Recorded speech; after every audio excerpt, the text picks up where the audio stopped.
Welcome to Darkness Falls. I'm your host Adnan. This is episode 4, The Hinterkaifeck Murders. Today I have my friend Rafsan, a true crime enthusiast himself, as a guest on the show. Hinterkaifeck was a small farmstead approximately 70 kilometers north of Munich, Germany. It was built around 1863.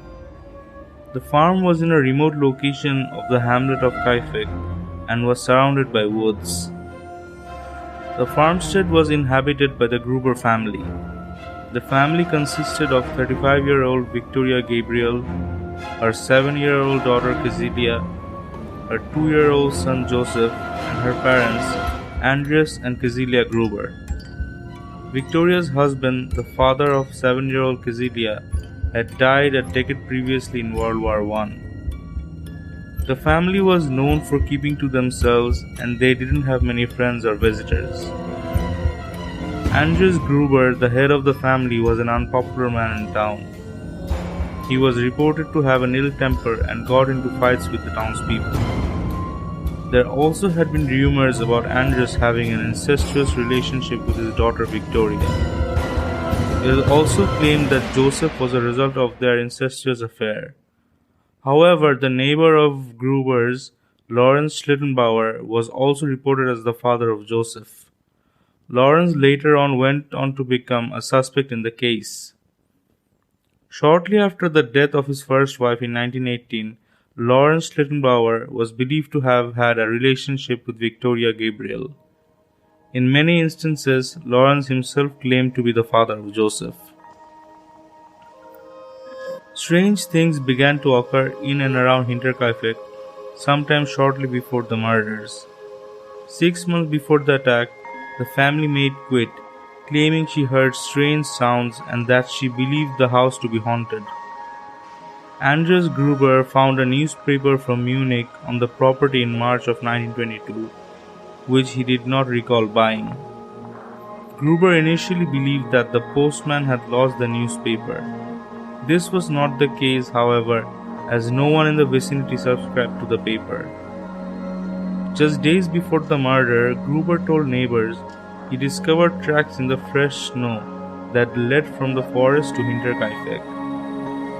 While this alone was not unsettling, it was the fact that the tracks did not lead away from the house again that unnerved him. Around the same time, one of the family's house keys went missing. The family also reportedly observed a man with a mustache standing at the forest's edge and staring towards the house, apparently observing them. During the night they heard footsteps in the attic, but Andreas Gruber found no one when he searched the building. Andreas even found damage to the lock on his tool shed, making him believe that someone had tried to pick the lock. Although several people were told about these alleged observations, he refused to accept help and details went unreported to the police. On the afternoon of March 31, 1922, a Friday, the new maid Maria Baumgartner arrived at the farm.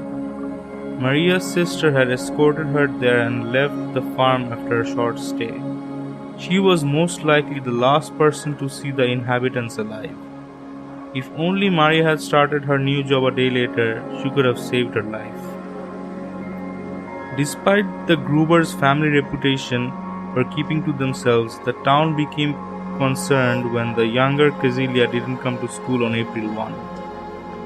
Soon the family's absence from church was noticed as Victoria sang in the church choir. There was also a considerable amount of mail for them piling up at the post office. On April 4, Albert Hoffner, a mechanic, who worked on a feeding machine at the farm for several hours, all without seeing a soul.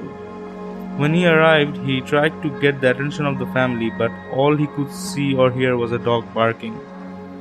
Upon completion of the job, he did the same again, but once more Hoffner got no answer. He decided to tell a neighbor that he hadn't seen the family but had completed the job. Later that day, a search party was assembled by neighboring families, led by Lawrence Schlittenbauer, who used to be in a relationship with Victoria. The search party stumbled onto a zone of silence. There was no sign of any living soul in the vicinity of the farm. They eventually made a grisly and disturbing discovery which has haunted Germans and whoever got to know about the case for years. Rafsan will now be going through the crime scene, the investigation, and the theories. In the burn, they found the bodies of Andreas, his wife Cecilia, and Victoria. Upon further inspection, they also found little Cecilia hidden under some straw in the burn. As they made their way into the farmhouse, they made the discovery of the two further victims, the maid Maria and 2-year-old Joseph. It seemed as if 4 of the victims found in the burn were laid there as there wasn't any sign of disturbance or fight anywhere. Joseph and Maria were the only victims found in their own beds. All of the bodies of the victims were covered by the perpetrator. The crime scene couldn't be contained as hundreds of curious locals walked all over the farmhouse. Dr. Johann Baptist, the court physician, carried out the autopsies on the 6 victims. He concluded that they had been murdered somewhere between the evening of 31st March or early morning of 1st April. All the victims had been killed after being bludgeoned with a mattock, a pickaxe like tool used for digging and chopping. They were hit numerous times in the skull, all except Joseph, who received just a single blow. Traumatically, his findings also revealed that 7-year-old Cecilia remained alive for several hours after the attack, during which time she pulled several clumps of hair from her head. Gruber's wife was found bludgeoned about the head, breaking her skull open, in addition to sign of strangulation. Joseph had his skull caved in. Victoria herself also had the side of her face collapsed, in addition to a number of other wounds, including a skull-shattering wound on the top of her head. The maid was murdered seemingly quickly with just some blows to the head. Gruber himself was said to have had his face shredded and collapsed, leaving cheek bone protruding from the wound. Perhaps the worst of, however, seems to have been little Cecilia, who had her jaw smashed and her throat cut, but seems to have remained alive the longest, judging by the clumps of her hair found in her clenched fists. It is believed that she began pulling her own hair out while she watched the rest of her family being slaughtered. Despite the horrifying fates of the Grubers, the search party found that the farm animals and the family dog had not been harmed, and had, in fact, even been fed and tended to in the days between the murders and the discovery. Smoke had been seen coming from the chimney in those days as well, suggesting that the murderers had been living there after committing the murders. Inspector George and his colleagues from the Munich Police Department investigated the killings. Initial investigations were hampered by the number of people who had interacted with the crime scene, moved bodies and items around, and even cooked and eaten meals in the kitchen. Police found out conclusively that the killer had been staying at the farmhouse after the murders, feeding the animals, eating meals, and lighting fires in the earth. The cows had been milked as well. The killer presumably had eaten the entire supply of bread from the kitchen and had recently cut meat from the pantry. There were also scraps of food found in the attic, suggesting that the killer might have been staying before the murder. There were strange happenings occurring before the murder, and the evidence suggests that the killer was stalking them prior to the murder. He might have been living in the attic and keeping a close eye on the family. There were multiple theories and many suspects were interviewed in the aftermath of the murders. The police first suspected that the motive to robbery, and the interrogated traveling craftsmen, vagrants, and several inhabitants from the surrounding villages. When a large amount of money was found in the house, they abandoned this theory. Some initially thought that Andreas had committed the murders and committed suicide. There were previous allegations of domestic violence against him, but this was quickly disproven by autopsy. It was impossible that any of the victims' injuries were self-inflicted. More than 100 suspects were questioned by Inspector Gruber and his team about the Hinterkaifeck murders. One of the initial suspects was Carl Gabriel, Victoria's husband. He had reportedly been killed in December 1914 during the First World War. However, his body had never been recovered. After the murders, people began to speculate if he had indeed died in the war. Victoria Gabriel had given birth to Joseph illegitimately in her husband's absence. Some theorized that Carl Gabriel killed the family to seek revenge.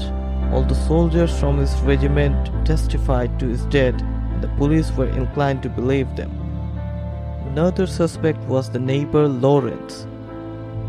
He had a relationship with Victoria, and it was possible that he was the father of 2-year-old Joseph. At one point, it is said that he wished to marry her, but Victoria had made it clear that her father would not allow it. People suspected that Victoria had come after him to alimony, and he decided to kill her to get away from it. People noticed that his behavior had been strange during the discovery of the bodies. Schlittenbauer at his point went directly to the bodies and started to move them. When he was asked why he was touching the bodies, he said he was looking for his son. The son he had many times claimed wasn't his. He behaved nonchalantly, looking at and handling the bodies with no signs of repulsion. He was also able to navigate the farm. The police found no evidence against him. There were some other suspects over the years, such as Adolf Gump, Peter Weber, but no substantial evidence was found against them. Despite repeated arrests, no murderer has ever been found, and the files were closed in 1955. After the investigation had been closed, the bodies of the Grubers were sent for autopsies. Their heads were removed and sent to clairvoyants in Munich to unearth metaphysical clues. The clairvoyants were unsuccessful, and to make matters worse, lost the heads during the turmoil caused by World War II. The bodies of the Hinterkaifeck murders were eventually buried headless in a cemetery in a nearby town. The farmstead was ultimately destroyed 1 year from the time of the murders, after all evidence could be taken from it. There are still some other theories buzzing around the truth of the Hinterkaifeck farm murders. The case had been opened several times in the last few decades and was investigated using modern-day methods. Most notably, students at a German police academy used latest techniques to try to solve the case. They apparently eliminated all suspects except for one, and they came up with a theory as well. They refused to release this information to the public since the suspect is already dead anyway. The students thought it was more important to protect the privacy of the remaining living family. The tragic truth is that this case will most likely never be solved. It is almost a century old and very little evidence survived the war. Whatever secrets the Gruber family had resides in the grave with them. There is nothing much left in the place of the murders.